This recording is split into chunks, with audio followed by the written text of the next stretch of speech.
종교적 배경에 대해서 분파들에 대해서 우리가 함께 공부하도록 합니다. 그래서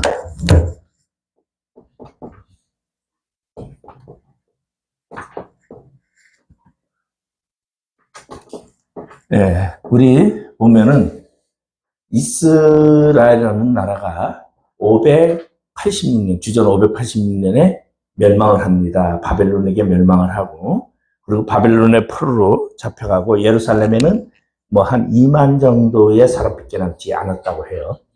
그러고서는 이제 페르시아의 메데파사의 고레스에 의해서 이제 독립을 하게 되죠. 그래서 포로 기한을 하게 되는데, 1차 포로 기한이 우리 주전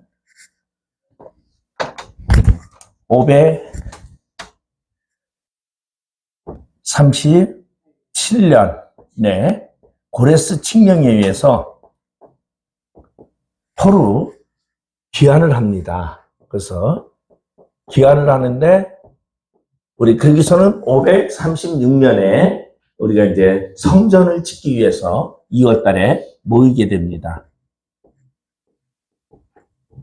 그리고 이 성전이 이제 중단이 돼버리죠. 그래서 중단이 돼가지고 20년 후에, 그러니까 516년에 이제 12월 3일 날 성전이 완공돼서 낙성식을 하게 돼요. 그래서 중단되고 20년 뒤에. 근데 536년에 중단된 때는 이제 캄비세스에 의해서 중단이 되고, 성전이 완공되는 것은 이제 아닥사스다 왕 때에 완공되는 사건입니다. 그래서 536년에 성전의 기초를 놓고, 그리고서는 성전이 중단됩니다.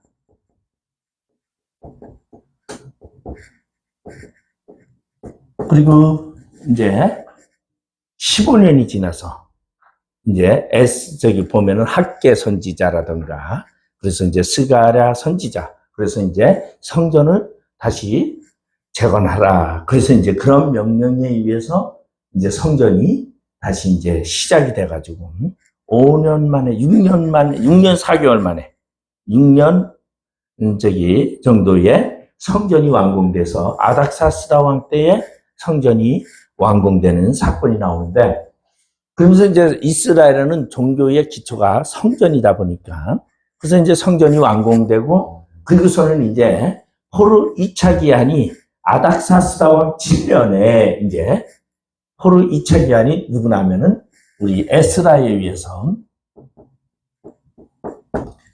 일어나게 되죠.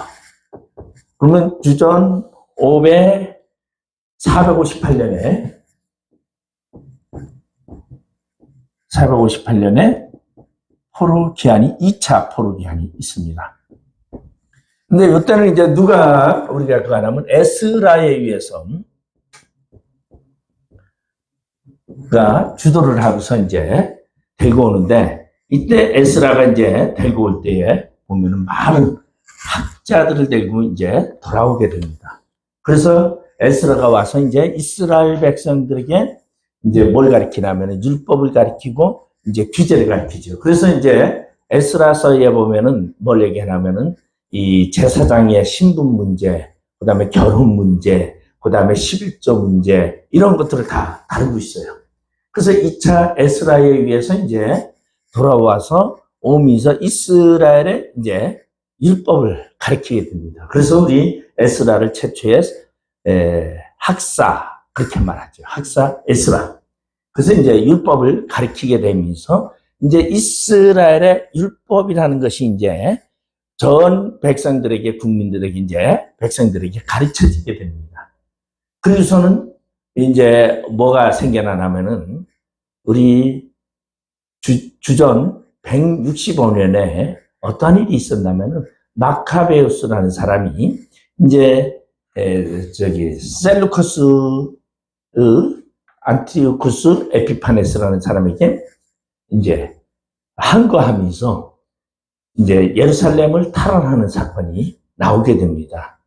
그러면서 이때 이제 마카베우스의 주전, 우리가 보면은 마카베우스가 주전 165년에서부터 마카비 혁명이라고 하는데, 마카비 통치가 BC 165년서부터 시작이 돼가지고 134년에 요한 힐카누스라는 이제 134년인데, 마카비에는 5 아들이 있었어요. 5 아들이 있었는데, 거기 마지막에 이제 누구나 하면 시몬이라는 사람이 통치를 하게 되면서, 시몬의 아들이 바로 힐카누스, 요한 힐카누스라는 사람이 이제, 마카비에서는 이제 시몬을 보면은, 힐카누스, 요한 힐카누스가 134년에, 주전 134년에 이제 통치를 하면서 이거를 뭐라고 말하냐면, 여기는 이제 하스모니안 왕조라 그렇게 이제 말합니다. 여기는 하스모니안 왕조 134년 전에서 165년에서 134년은 마카비 혁명, 그래서 마카비 정권이라 그렇게 얘기를 해요. 그래서 거기에는 이제 마카비의 우리 셋째 아들이 이제 요나단, 둘째 요나단, 그 다음에 요한, 뭐 이런 이제 엘르아살, 그리고 이제 유다 이렇게 있는데, 이제 통치를 3사람이 하게 되고 2사람은 이제 죽게 되는데, 이 시몬이 통치를 하면서 시몬이 무엇을 받냐면은, 이 시몬이라는 사람이 메시아 칭호를 최초로 이제 받게 되는 거죠. 근데 메시아 칭호를 받게 되는데, 여기에서 이제 요 사이와 요 사이에 2차 에스라의 호르기안과 마카비 혁명이 일어나는 사이에 이제 파생되는 것이 바로 이제 율법사들이라는 것이 파생이 돼요. 율법사들이라는 것이 파생이 되는데, 그 율법사에 파생되는데 이제 바리새인이라는 사람이 등장하게 됩니다. 그래서 바리새인이 등장하게 되는데, 이 바리새인이라는 사람들이 이제 같이 가는 율법을 호수하고 율법을 이제 지키기를 하고, 율법을 이제 온 국민에게 가르치려고 하는 바리새인. 그래서 이제 바리새인들이 거룩한 무리들이다라는 그런 표현으로 이제 하시딤이라는 단체를 만들게 됩니다. 그래서 이제 하시딤이 이제 등장하게 되는데, 거룩한 무리들이라고 율법사들에 대한 무리들이 이제 만들어지고서, 그렇게 되면서 이제 힐카누스 때의 정책과 이 율법사들이 분리의 현상이 이제 나타나요. 바리새인들은 이제 힐카누스 정권에서 서서 이제 정권에서 빠지고 종교적인 성향으로 가게 되죠. 그래서 이제 이것이 3개 분파로 갈라지게 되는데, 그 첫 번째가 바로 바리새인, 바리새파. 그 다음에 2번째 부류가 사두개파입니다. 사두개파. 그 다음에 3번째가 이제 에세네파죠.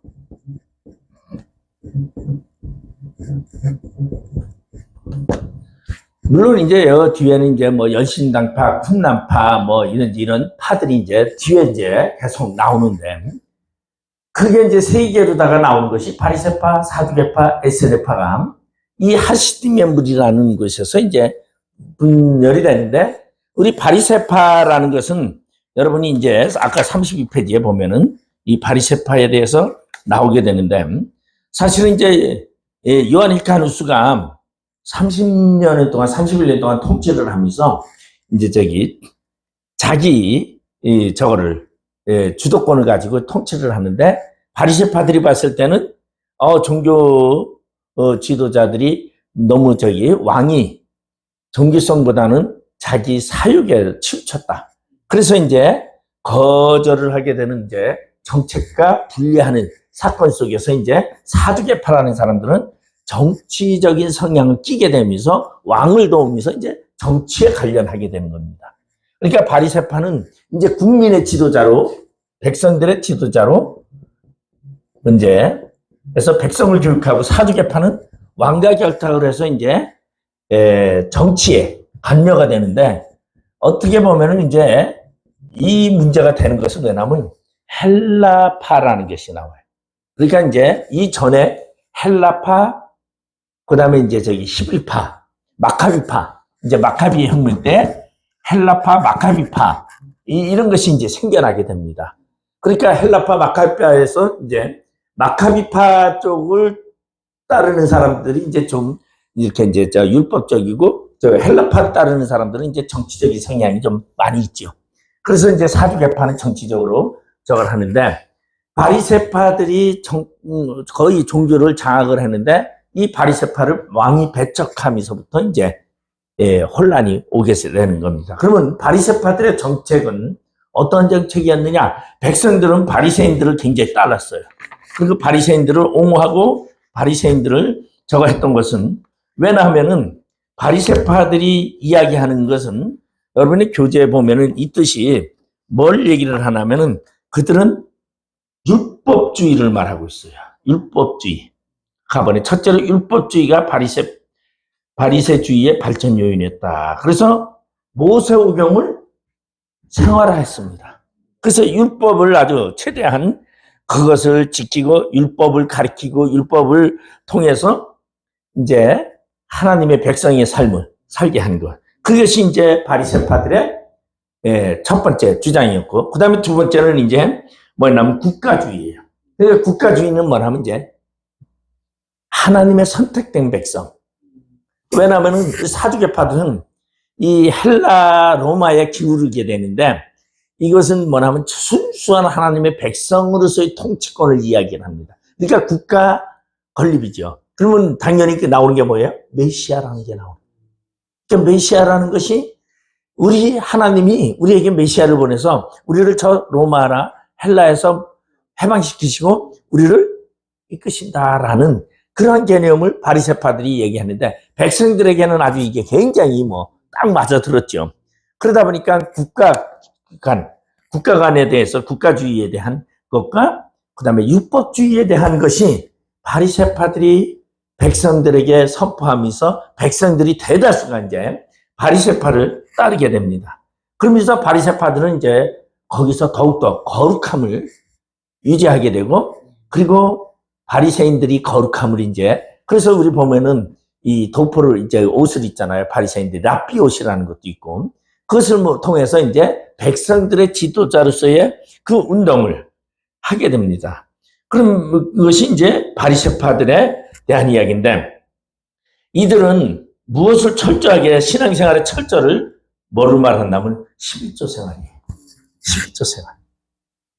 신앙생활의 가장 기본이 뭐냐? 11조예요, 11조. 우리 지금도 아마 교회에서 보면은 직원을 이렇게 이제 선출하는데 연말이 되면 이제 직원들을 이제 피팅을 해요. 그러면 가장 먼저 보는 게 뭐냐면 11조.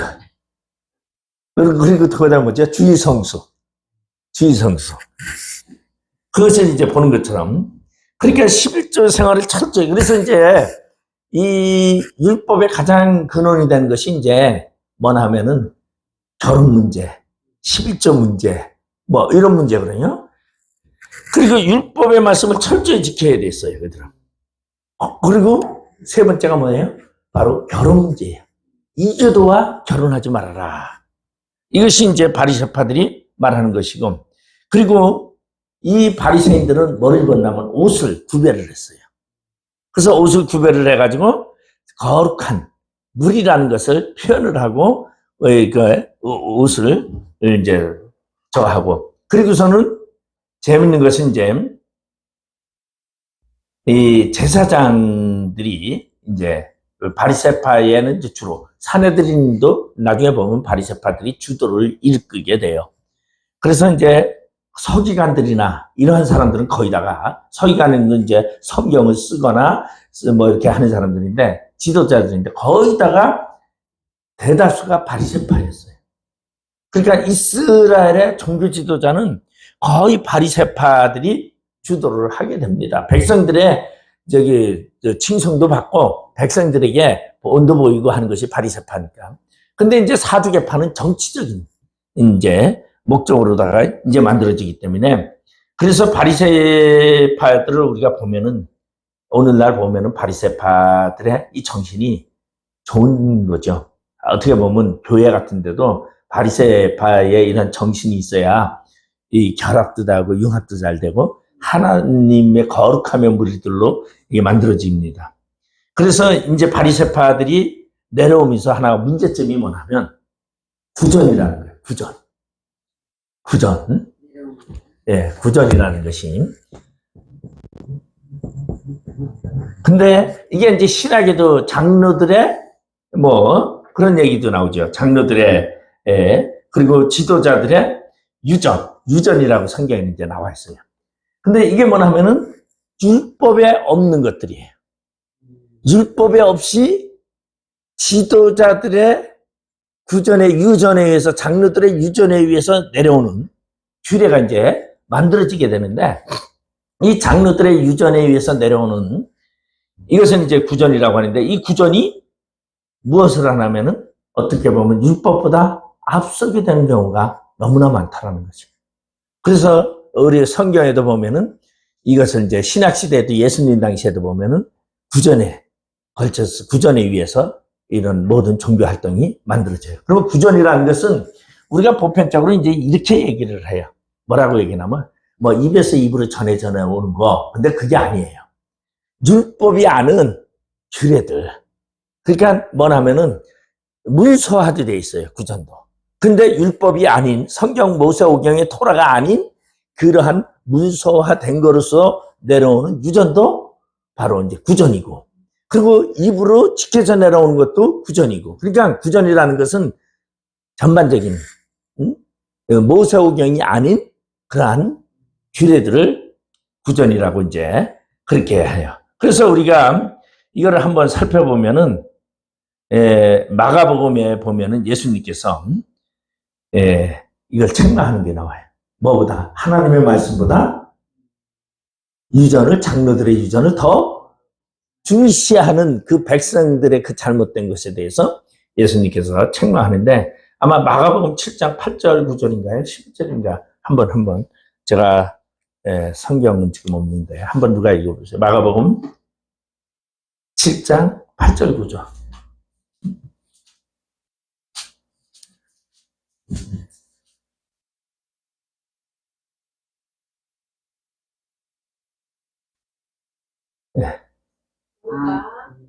너희가 하나님의 계명을 거르고 사람의 전통을 지키는가. 또 이르시되 너희가 너희 전통을 지키고 하나님의 계명을 잘 저버리는도다. 네, 그러니까 전통이 뭐예요? 장로들의 유전이. 그러니까 이것이 이제 바리새인들이 백성들이 이끌어가다 보니까 이것이 자꾸 만들어지는 거예요. 그러니까 모세오경과 상관없이 그러면 이런 유전들은 뭐예요? 우리 보면은 예수님의 제자들이 밀밭사이를 지나가서 밀을 흩어서 먹고 막 이러니까 뭐라 그래요? 바리새인들이 야 니네들은 손도 정결하게 안 씻고 음식을 먹느냐? 그러니까 손 씻고 음식 먹고 그리고 이제 물 같은 것도 체에다 걸러요. 이렇게 이제 날파리나 이런 것이 빠지지 못하게 체에 걸러서 먹고 이러는데 이게 다 유전이에요. 이게 규례죠. 그러니까 우리 규례 보면은 이런 거 교회 안에도 굉장히 많이 있다고 볼 수 있어요. 보이지 않는 성경에는 없지만 어떠한 예식적인 예식의 법이 만들어지면서 그를 많이 쫓으니까 그게 뭐보다 말씀보다 앞서니까 예수님께서 그것을 책망하는 그러한 이야기도 하게 되고 그리고서는 이제 그런데 재밌는 것은 뭐냐면 바리새인들은 이제 그런 유전을 많이 얘기를 했는데 사두개파는요 유전을 무시합니다. 율법만 얘기를 해. 그런데 이 사두개인들은 뭐냐면 현실적 복을 얘기를 하고 있어요. 자, 바리새파는 무슨 복을 얘기했어요? 내세의 복을 얘기하고 있어요. 그러니까 하나님 나라 가서 죽으면 여러분 하나님 나라 가서 복을 받습니다. 이건 이제 바리새파적인 거죠. 하늘의 소망을 주는 거죠. 그런데 사두개파는 복이 다 현실에 있다고. 그러니까 왜? 내세를 믿지 않았어요. 그러니까 부활이 있다고 하질 않았어요. 그러니까 부활을 거절을 했어요. 그러니까 참 우리 지금 보면은 우리가 신앙생활을 하는데 보이지 않게 바리새파적인 요소와 사두개파적인 요소가 지금 섞여 있는 거예요. 그러니까 우리가 신앙생활을 하는데 보이지 않게 바리새파적인 요소와 사두개파적인 요소가 지금 섞여 있는 거예요. 그러니까 섞여 있는 것을 아마 볼 수 있을 거예요. 그러니까 이게 과거에 이제 사두개파, 바리새파들이 주장하던 내용이다 보니까 그것이 아무래도 그래서 이제 현실의 복을 얘기를 하거든요. 그러니까 현실의 복. 근데 이제 바리새파들은 내세 복만 얘기했는데 그러면 여러분이 지금 볼 때에 이 사두개인들은 율법만 강조했어요. 그 율법을 하면서 율법을 뭐예요? 현실의 복으로. 바리새파는요 내세의 복인데 율법만 강조하는 것이 아니라 그들의 장로들의 유전까지도 그들을 강조하면서 내세의 복을 얘기를 하고 있어요. 그러면 지금 우리가 가만히 보면 오늘날의 교회 생활을 하면서 보면 두 가지가 섞여 있는 것을 볼 수가 있죠. 그리고 이제 그러다 보니까 사도 바울도 이런 얘기를 해요. 바리새파와 바리새인과 사두개인들이 있을 때 뭘 주장을 한다면 바리새인들의 말을 주장을 해요. 나도 하나님의 나라를 나는 바라보고 소망을 가지고 살아간다. 그러면서 막 얘기를 하니까 바리새인들은 뭐라 그래요? 사도 바울의 그 응변을 옳다 맞다 하는데 사두개인들 아니 저놈 죽여라고 막 이제 그래서 바리새인과 사두개파들이 서로 싸워요. 누구를 바울을 놓고 재판을 해야 되는데 재판 중에 바리새파와 사두개파가 싸우는 사건이. 근데 바리새파가 더 많죠. 그걸 바울도 그걸 이용하는 거를 우리 성경에 보면 그게 나와 있어요. 그러니까 그러한 사두개파와 바리새파의 저거인데 사두개파들은 현실의 복을 주장하다 보니까 현실에서 가장 큰 복이 뭐예요? 정치적인 복이잖아요. 그러니까 이러한 왕과 함께하면서 정치적인 권한을 얻으려고 하고 세상의 왕적인 권세를 얻으려고 하는 것이 바로 사두개파적인 그러한 영향을 가지게 되면서 사두개. 그런데 이제 여기에 에스네파라는 사람들이 이제 나오는데 이 사람들은 한 15%밖에 되질 않아요. 16%. 이 사람들은 바리새파도 아니고 사두개파도 아닌. 그래서 이 사람들은 이제 어디로 가냐면 우리는 하나님만 바라보고 산다. 이게 이제 에스네파들인데 이걸 금욕주의라고 이제 얘기를 많이 하죠. 그래서 우리 보면은 어디에 이 요단강 서쪽에 이제 엥게디라는 곳이 있어요. 엥게디 하면은 사울이 엥게디에서 선지학 뭐 그런 거 여러분 보셨죠? 사울이 선지학교에서 뭐 선지 활동을 하고 뭐 예언도 하고 하는 거 그게 이제 엥게디인데 엥게디 쪽을 중심으로 이루는 게 에스네파고 그리고 에스네파와 비슷한 것이 이제 쿰란파인데 쿰란파는 이제 북부 갈릴리 저기 북부 쪽으로 북부 쪽으로 꼭대기로 이제 있는 것인데 그런데 쿰란파는 이제 사막에 거하여 그러면서 그들은 이제 그곳에서 가는데 우리 성경이 지금 쿰란파들이 가지고 있던 성경이에요. 쿰란 동굴에서 발견된 거예요. 이게 쿰란파들이 가지고 있던 그 성경이 발견돼서 그들도 이제 금욕주의 비슷하지만 조금 이제 차이가 있는데 그러면 이 에스네파의 대세상이 누구냐면 세례요한이에요. 세례요한이 에스네파예요. 그러니까 에스네파들은 주로 무엇을 하냐면은 에스네파들은 세상과 결별해서 살아요. 그러니까 에스네파에 가입을 하려면은 요단강에서 물속에 잠겨서 물속에 들어갔다가 나와야 돼.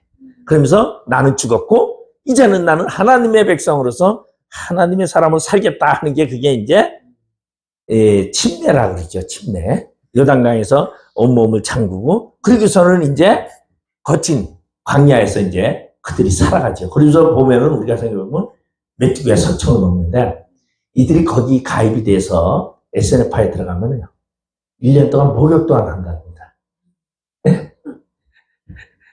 가죽 옷을 입고 요한이 그러잖아요. 그래서 이제 그 1년 동안 견습 기간이 지나야 목욕을 이제 할 수 있어요.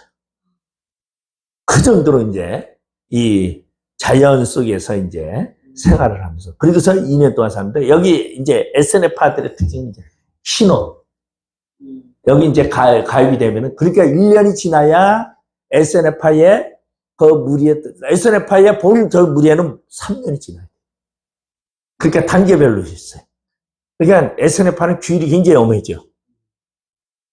그러면서 뭐 금식하면서 자연 메뚜기와 석청을 먹어가면서 그러면서 그들은 그렇게 이제 하나님을 섬기는 사건이 이제 나오는데 이 SNF파들을 우리가 하나 볼 수 있는 것은 뭐냐면 SNF파들에는 이제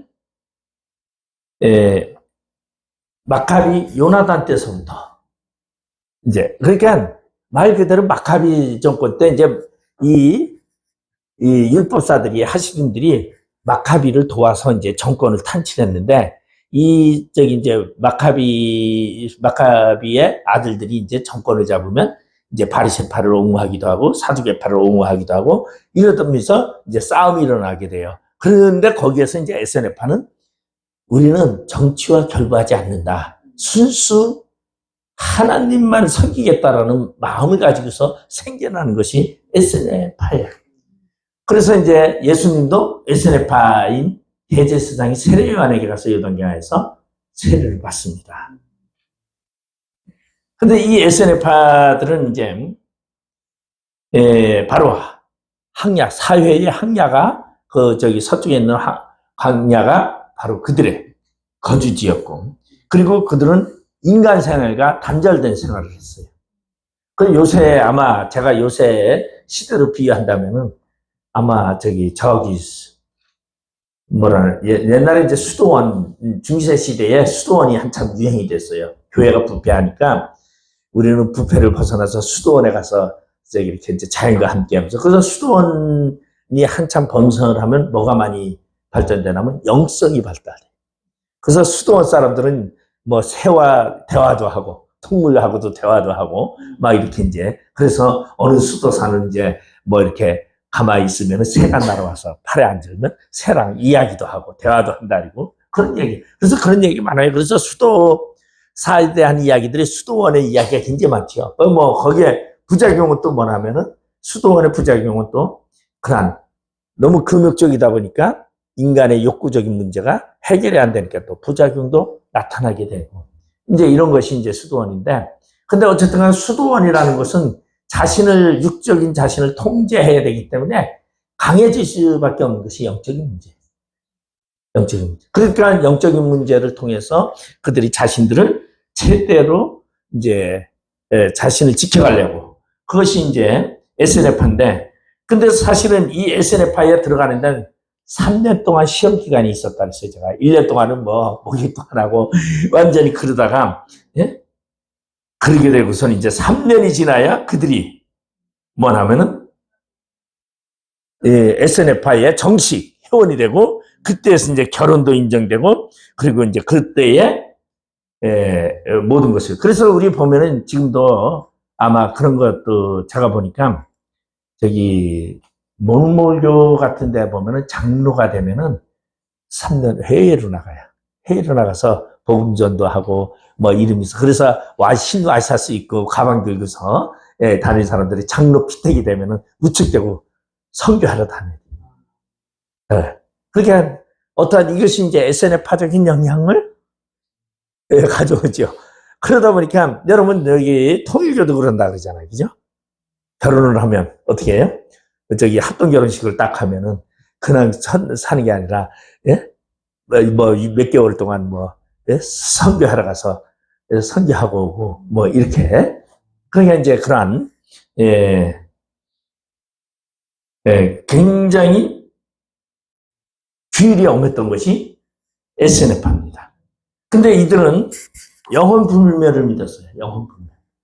영혼은 절대 영혼 불멸해서 그러니까 바리새파하고 같은 스타일이죠. 예. 그러고서는 이제 영혼이 언젠가는 분명히 하늘나라로 가게 된다. 근데 헬라는 사두개파는 뭐예요? 영은 없다라는 얘기거든요. 현실적인 육적인 것만 이야기를 해요. 근데 이제 이 SNF파는 뭐가 많냐면은 이제 스토아 철학과 유사한 점이 많은데 이건 뭐냐면 이제 우리가 가장 많이 나타나는 게 이제 종교적인 영향으로 플라톤 철학이에요. 플라톤 사상. 육과 영인데 영은 선하고 이데아는 선하고 육은 악하다. 이 개념이. 그래서 사실 지금도 그런 개념이 많이 있죠. 그래서 우리 구원파 같은 경우도 육은 악하기 때문에 육은 뭐 해도 된다. 영만 이제 우리가 구원받기 때문에 영만 저거 하면 된다. 이런 것이 아직도 교회 사상 안에 그런 것이 굉장히 많이 있습니다.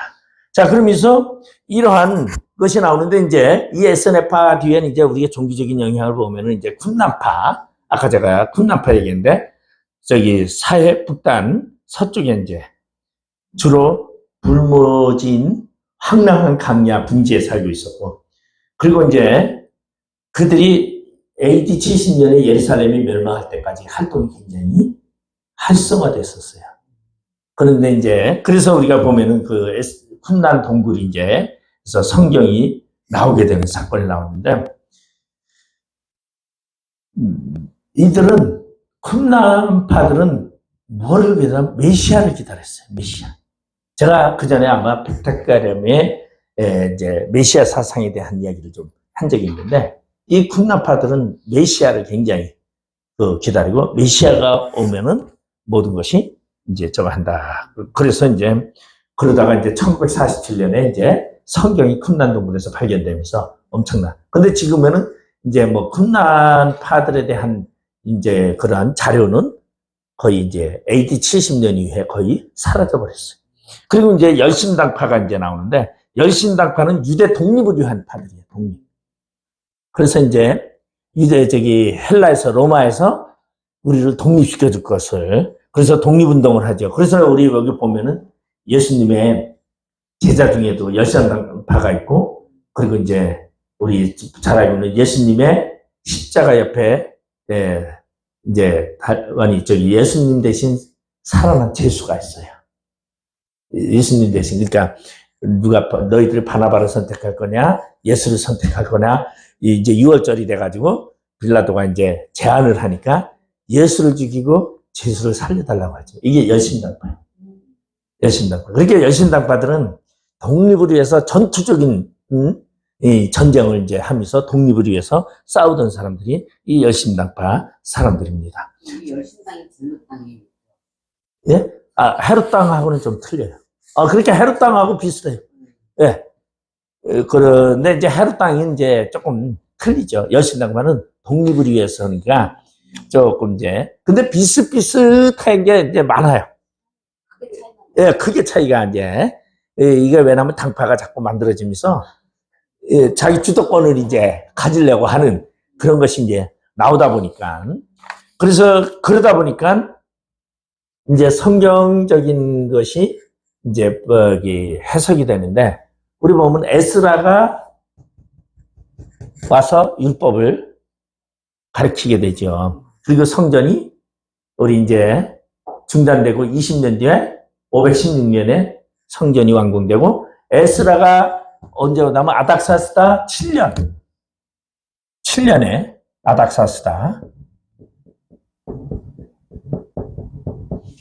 7년. 그리고 이제 누가 오냐면 느헤미야가 오죠. 느헤미야에서 보면은 1장에 보면은 아닥사스다 20년 그렇게 돼 있어요. 느헤미야가. 네? 에스라는 아닥사스다 7년, 느헤미야는 아닥사스다 20년. 그러면 13년 차이가 나는 거예요. 그러면서 느헤미야가 와서 성전 재건을 하는 이야기가 나와요. 근데 요 사이에 뭐가 있냐면은 이제 르흠과 심세 이야기가 나와요. 저기 성전 방해하는 이야기. 그 다음에 느헤미야 때는 누가 나와요? 도비아와 산발랏. 네? 도비아와 산발랏. 그래, 르흠과 심세가 나오는데, 르흠과 심세 때는 이제 메가비주스라는 사람이 나오는데, 이 메가비주스라는 장군의 측근들이었어요. 르흠과 심세가. 근데 메가비주스가 이제 뭐를 하냐면 쿠데타를 일으켜가지고, 결국은 이제 그 죽으면서 르흠과 심세도 다 사라져버려요. 성경에서. 그래서 에스라서에 보면 르흠과 심세가 이제 쭉 나오는데, 없어지고 느헤미야 때는 누가 이제 등장하냐면 도비아와 산발랏이 이제 등장. 그래서 성경을 보면은요, 꼭 방해꾼들이 항상 있어요. 없는 게 없어요. 그러니까 방해꾼은 이거 뭐 그거 없어지면은 방해꾼 없어지겠지? 아니요. 항상 방해꾼은 항상 있어요. 그러니까 참 그러니까 내 생애에 좀 방해꾼 없이 살아봤으면 하는 그러한 생각을 갖는데 아예 그런 생각을 말아야 돼. 방해꾼이 항상 있어도 그걸 내가 이기겠다라는 그거를 넘어서겠다라는 그거를 가지고 우리가 믿음 생활을 해야지. 저거 없어지면 더 큰 게 또 와요. 장애물이. 그러니까 항상 장애물이라는 것은 우리 사이에 이제 항상 있다라는 것은 이제 생각을 하고서 그러면서 이 성전과 성경과 이제 율법이죠. 율법과 그다음에 성곽이라는 것이 이것이 이제 하나로 돼요. 그러면은 이스라엘에서는 예루살렘 전체 성 자체가 성전이에요. 예루살렘 안에 있는 성전만 성전이 아니고 예루살렘 성 자체가 성전이에요. 네, 그래서 느헤미야가 성곽을 쌓았단 말이에요. 동문과 서문 모아서 이렇게 이제 분문 모아서 이렇게 쫙 하는데 이거 자체가 성전고 성곽을 중시하는데 이게 성전이라네. 그래서 로마 군대가 깃발을 들고 들어올 때 못 들어오게 성문을 다 바리새인들이 가서 다 길바닥에 놓는 거예요. 이 성 안을 들어가려면 우리를 밟고 죽이고 지나가라. 그러니까 군대들이 못 들어오는 거죠. 그러니까 그래서 성문 성벽에나 방패를 갖다가 걸은 적이 있었어요. 예? 로마 방패를, 황제 방패를 난리가 나는 거죠. 이게 바리새인들이 막 그냥. 예? 그러니까 우리가 왜냐면은 이 성경을 보면서 성전 건축 하는데 성전은 벌써 완공된 지가 언제인데 성전 건축이야. 그게 뭐냐면은 이 예루살렘 전체를 성전이라고 보고 있다는. 그렇게 우리가 그거를 이제 이해를 해야 돼요. 조그만 예루살렘 안에 성전 이야기도 있지만 예루살렘 자체가 지금도 예루살렘은 뭐예요? 성전이에요. 그렇죠? 그래가지고 모든 종교들이 다 예루살렘을 자기 성전으로 만들려고 다 길을 써요. 그래가지고 지금은 예루살렘이 4개 종교가 나눠가지고 있단 말이에요. 예루살렘은. 그러니까 예루살렘은 4개 종교인데 그게 뭐냐면 유대교, 이슬람, 네? 기독교, 또 4개 종교가 이제 나눠서 다 성전이. 그러니까 예루살렘은 누구의 땅이 아니야. 그런데 이거를 이제 누가 그거 했냐면 지난번에 미국 대통령이 예루살렘은 이스라엘의 수도입니다. 이스라엘의 수도가 어디예요? 텔아비브에. 예? 텔아비브인데 가이사가 수도인데 예루살렘은 이스라엘. 난리가 났잖아요. 누가 이슬람들이. 예? 그게 왜냐면은 예루살렘 자체가 성전이에요. 그리고 예루살렘이라는 게 뭐냐면 예루살렘 그러잖아요. 살렘망 그러잖아요. 살렘이 뭐예요? 평화의 나라. 하나님 나라야. 그게 하나님 나라야. 이 지상에 있는 하나님 나라가 예루살렘. 그리고 예루살렘의 성 안에 있는 왕은 무슨 왕이고? 그게 의의 왕이야. 예루살렘의 왕이 누구였어요? 멜기세덱. 그러니까 멜기세덱이 이방인이잖아요. 유태인이 아니잖아요. 족부도 없고. 몰라. 그런데 그게 의의 왕이야. 그렇게 세덱이 이제 우리가 보면은 멜기세덱 하면은 이게 이제 의의 왕을 말하는 거거든요. 그래서 누구나 했냐면 아도니세덱. 다 의의 왕이야. 예루살렘에. 그래서 우리도 지금 뭐라 그러냐면 새 예루살렘이 아니라 천국이야. 하나님 나라. 거기에 멜기세덱의 반차를 쫓아서 오신 분이 누구야? 예수 그리스도. 예수 그리스도가 의의 왕이야. 그래서 모든 종교가 다 요거는 똑같아. 그러니까 이슬람이든 유대교든 기독교든. 그럼 왜 이런 현상이 나타나냐면 이 율법이라는 것이 우리 기초가 어디에서 만들어졌다고요? 제가 페르시아에서 다리오 왕 때에 세 번째 왕인 고레스, 캄비세스, 다리오인데 다리오가 조로아스터라는 국교를 만들면서 아흐라마즈다라는 이제 신을 모시면서 지친서를 만들고 율법서를 만들고 그래서 율법사들이 어디에서 만들어졌냐면 페르시아에서 만들어지게 되는 거예요. 그러면서 영향력이 다 같은 영향력을 가지게 됐어요. 그래서 모든 종교가 다 경전이 바라보는 시각이나 이런 게 다 똑같이 될 수밖에 없어요.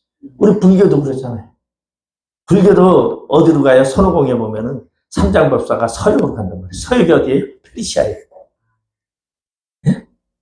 그래가지고 이제 무슬림 하다 보면 다 누가요? 서역에 무슨 천하경 뭐 이런 다 그게 이제 글자가 나오는데 그것보다 종교의 본산지로 나오게 돼요. 그러면은 그런 종교적 배경 속에서 이제 율법이 모세오경이라는 토라가 이제 만들어지면서 그것이 이제 백성들에게 설파되는데 거기에 이제 이러한 바리새파나 사두개파나 에세네파에 의해서 이제 이 사상이 조금씩 바뀌는 거예요.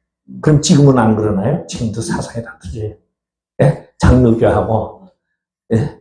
알미니안이냐 뭐 칼빈이냐 이래가면서 우리는 개혁주의다 복음주의다 그래가면서 똑같은 줄 아는데 달라요. 다른 거예요. 그러니까 그러한 사상이 만들어진다. 그래서 이제 거기에 이제 철학이 이제 가미되는 이야기를 이제 볼 수가 있습니다. 그래서 자, 오늘 제가 이제 유대교의 종교적 분파들에 대해서 오늘 이야기를 했고, 그리고서 이제 다음 시간에는 우리가 신구약 중간 시대의 신학에 대해서, 신학. 다음에 이제, 그게 뭐냐면 신론, 천사론, 뭐 이런 거 이제, 왜냐하면 마귀론, 천사가 몇 명이에요? 7천사. 그러니까 천사론, 뭐 마귀론, 뭐 이런 거를 우리가 한번 하도록 하겠습니다. 기도하겠습니다. 아버지 하나님 은혜를 감사드립니다. 유대교의 종교적 종파에 대해서 저희들이 공부했습니다. 진정으로 우리가 하나님을 의지하며 하나님 제일주의로 섬기는 참된 믿음 안에 거할 수 있도록 주님 함께 해주시고 늘상 하나님과 동행하며 하나님의 뜻과 말씀을 지켜 행하는 저희들 되게 하여 주시옵소서. 감사하며 예수님의 이름으로 기도드립니다. 아멘.